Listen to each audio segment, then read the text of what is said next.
For our sour taste, we're going to be making an oxymel. An oxymel is simply a combination of honey and vinegar, and then for extra benefit, we can add herbs to that. And oxymels are specifically used for sore throats and coughs, especially the kind of coughs that are really groupy or boggy and have a lot of mucus being produced. So if it's a dry spasmodic cough, we don't want to use an oxymel, but for something that's just really thick in the lungs, that's when we use them. So like I said, you could just use the honey and vinegar, and that is simply an oxymel. But today I've chosen some herbs that have additional benefit during colds and flu time to add to that as well. First, we have elderberries, and elderberries have a sour taste. Most berries are classified as having a sour taste, even if they have more sweet. But if you ever tasted elderberries, you'll know that they do have that sourness to them. Of course, elderberries are one of our go-tos for colds and flus because they help shorten the duration of an illness and can even help prevent it from coming on fully. So it's a nice one. If I have an upper respiratory thing going on, I take elderberries liberally. So it's nice to add that to our oxymel formula as well. The next herb is elecampane root, and elecampane root has a variety of tastes actually. It can be pungent as well as bitter, and it's very well, it's always used for the lungs practically, and it also helps dry out the lungs, especially when there's boggy or congested lung situation going on. And the next one is ginger. I like ginger for practically everything, but it's fabulous for so many aspects of the cold and flu. It helps to make a person sweat. It's a stimulating diaphoretic, has a pungent taste.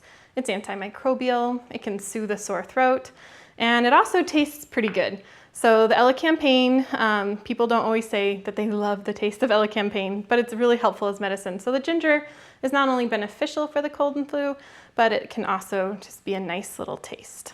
So when I make oxymels, I do kind of a folk preparation where I'm not really particular about measuring, and there's so many variations too in terms of how much honey you want to add or how much apple cider vinegar you want to add.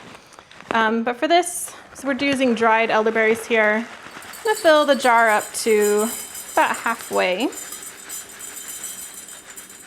You don't want to fill it up more than that because once it absorbs the liquid, the elderberries will expand, and it can expand out of your jar. So I'm going to keep that in mind. And then for the elecampane root, this again has that strong taste, and it's very effective medicine. So we don't need to use a lot of that. Of course, I grew this in my garden, so it's not cut perfectly, but this is a tablespoon. So I'm going to put in 2 tablespoons total of elecampane root. And then next we have ginger root. You could use fresh ginger for this if you wanted. A couple slices in there. For convenience, I have the dried ginger, and again, I'm going to put in 2 tablespoons of that. So again, you could add, you could add more ginger, more elecampane root, less. These are pretty forgiving in terms of how much herb to put in. So you can see my jar is about filled halfway. Again, that's great with the dried herbs so they don't overfill.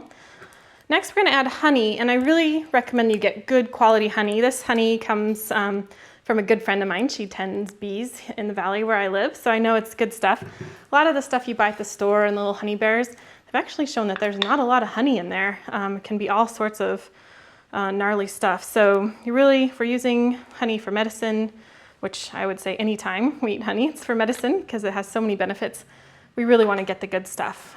So with oxymel preparations, you can do all sorts of combinations. You could do 1/3 of the way full with honey, and then the rest of the way with vinegar, so that'd be less sweet, more vinegar. You could do even more honey, less vinegar, so it doesn't matter. I'm just going to do a half and half, which is a nice combination. And just drip that in there. Isn't that luscious stuff? So the honey, of course, is beneficial for colds and flus. It's wonderful. It's a nice expectorant for the throat, which is nice, of course, or expectorant for the lungs, excuse me. Hard to pour and think at the same time. So it's wonderful for the sore throat and helps soothe things, helps bring up expectoration if that's necessary. Might need a little bit more there. And next is apple cider vinegar. So apple cider vinegar, of course, has a sour taste, and William Cook, who was a physiomedicalist in the 1800s, who basically, they basically used herbs as their medicine.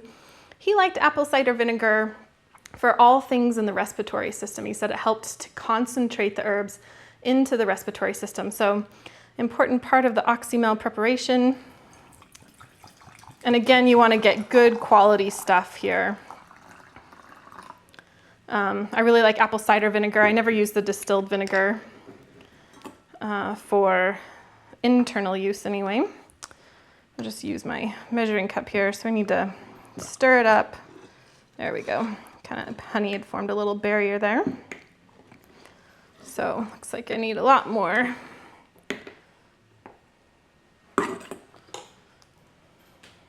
This is basically it. Oxymel, honey, vinegar. I make oxymels with so many different herbs. I like using them with pungent herbs a lot. Thyme, oregano, those are nice. Hyssop as well. And again, you can see you can just be really liberal with your measuring, and it's not like if you get a little bit more honey or a little bit more vinegar that it's ruined. It really is just kind of a personal taste thing. It is nice to have a good amount of honey in there. It becomes more of a syrupy consistency, which is really nice, especially for the sore throats.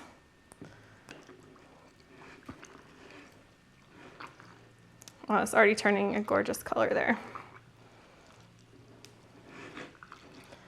All right, so what you do is just, you want to stir this up really well, getting all the way into the bottom.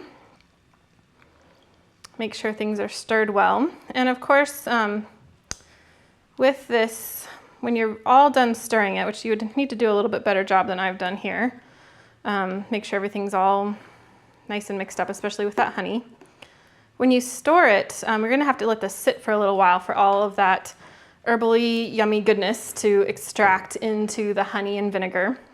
And because we've used vinegar, we don't want to use a traditional mason jar lid because these are metal and the vinegar will actually corrode the metal lid, and that is awful. I've had that happen to some wonderful concoctions of mine when I've forgotten. So what you need to do is either get a plastic lid, which you can find any place you buy canning jars, or you can put a plastic barrier in between that, and that'll be enough. So you want to put that plastic barrier on there, let it sit for at least a couple weeks. This is something you want to make in advance before you get the cold or flu. Let it sit for at least a couple weeks, up to 6 weeks. Once a week or so, stir it up again. Make sure things are getting nice and saturated. So after this is sat for at least a couple weeks, up to 6 weeks, you'll want to strain it off. And to do that, you just need something to strain it into and a nice strainer. And you just pour that off, strain it into something. And again, you still want to keep, whenever you store it in the final product, you don't want it to have a plastic, or you don't want to have a metal lid. I like getting cute little bottles like this, little cork, and Oxymel is this ancient preparation. Herbalists have been making it literally for thousands of years. So it's kind of fun to have a more antique looking bottle, and again, this cork won't corrode. So you can store it like this, and for using oxymels, you can use them pretty liberally. Like for myself, I would take a tablespoon an hour easily during an acute upper respiratory infection. For kids, a little bit less, maybe a teaspoon an hour. Generally with the cold and flu, you want to do things more regularly rather than taking something 3 times a day. Better to take smaller amounts continuously. It'll help soothe your sore throat, help relieve your cough because it helps to get rid of the mucus in the lungs. So you'll get more benefit from taking it throughout the day rather than just a couple times a day. Well, those are oxymels. They're delicious. They feature a sour taste. They're very specific for the lungs, and I would not be without them for the cold and flu season. Enjoy.